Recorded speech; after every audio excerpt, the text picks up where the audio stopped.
ఆ ఫలాలు ఎవరు అనుభవించాలి? కష్టపడ్డ కార్యకర్త అనుభవించాలి. వాడేవాడు సార్ అంటున్నా. 10 ఏళ్ళు ఏదైతే మమ్మల్ని అరిగోత పెట్టుకుని ఏదైతుందో ఇవాళ మళ్ళీ ఏదైతున్నదో మళ్ళీ మాది పెత్తనం చెప్తా. అభివృద్ధి అని మాకు అర్థం కాదు సార్. అంటున్నా అభివృద్ధి కాంగ్రెస్ వాడు చెప్తా మీరు అభివృద్ధి చేయరా, మీరు మంజూరు చేయరా? మీరు అట్లయితే సిద్ధాంతం పెట్టుకున్నారా? ఓన్లీ పార్టీ ఫిర్యాదుదారు చెప్తే నేను పని చేస్తా అని చెప్పని పెట్టండి, బోర్డు పెట్టండి. పార్టీ ఫిర్యాదుదారులకి అవకాశం, ప్రతిపాదన. అట్లయినా కాంగ్రెస్ పార్టీ పెట్టుకున్నది ప్రభుత్వం కాదు సార్. రాజకీయంగా క్లారిటీ ఉండాలి. ఇప్పుడు మనం యుద్ధం చేస్తుంటే మనం ఎవరితో యుద్ధం చేస్తున్నాం అనేది క్లారిటీ ఉండాలి. ఉండదు సార్.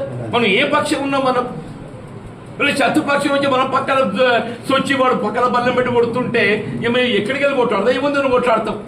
మన ప్రత్యర్థి వచ్చి మన పక్కన వచ్చేది ఇస్తుందో పక్కన బల్లెం పెట్టి కొడుతుంటే నువ్వు ఎట్లా ఎవరిగా కొట్లాడతావు?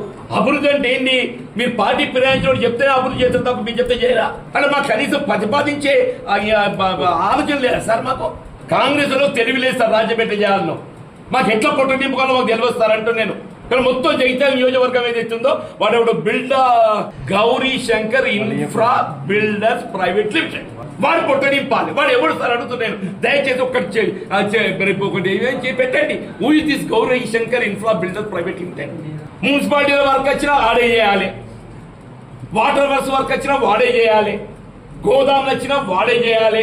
మేము అదే మా రాజకీయ హక్కులు అడుగుతున్నాం. మా 4 దశాబ్దాల పోరాటాల ఫలితం సార్ ఇది అంటున్నాను.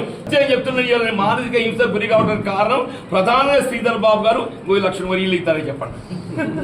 ప్రాణం చెప్తున్నాను. నాకు ఆనాడు తెలిపిస్తుండే ఒట్టి నన్ను ఏదైతుందో ఆ మేకలుగా బలిచ్చినట్టు ఇచ్చినట్టు